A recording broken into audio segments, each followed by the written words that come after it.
who are truth tellers or whistleblowers or dissenters or what have you, um, have secondary issues. They have depression, they have anxiety. Those, of course, then develop into substance abuse issues. I mean, there's other things too then that also are complicated. You step out, you leave group, you're probably leaving behind your income. You're leaving Yes. behind the safety net, right? You're right. You're cutting off, or maybe you're precluding future possibilities. And that those in themselves, of course, there's all types of understanding of how that would impact somebody.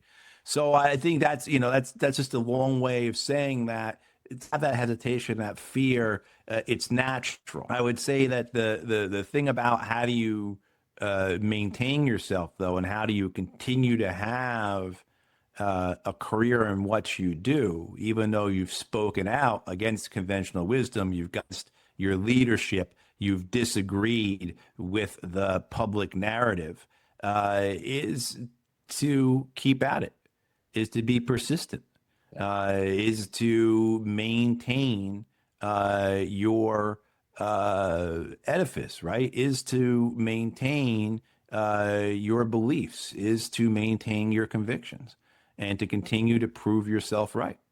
And eventually, there will be a course correction. It may not be the way that you like it to be.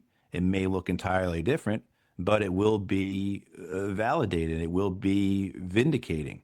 I mean, for me, it's certainly, uh, my opposition to the Afghan escalation was vindicated over time. It didn't look the way I want it to look like. The vindication basically was with Afghanistan, the drawdown of American forces, the keeping of American forces on bases to keep casualties extremely low, support the continued upping of support for warlords and drug lords throughout Afghanistan to hold back the Taliban that way, and that was able to be maintained for years.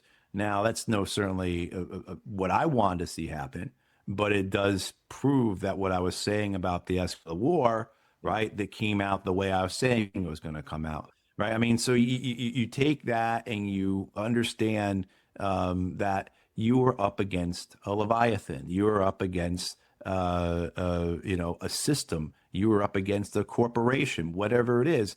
It has its own inertia. It has its own purposes. It's a living organism, Right. and it's just that's the nature of it, right? I mean, so I think it's that. If I would say to anybody who's spoken out, who has gone against things, who has be professional, but don't burn bridges, all those basic things.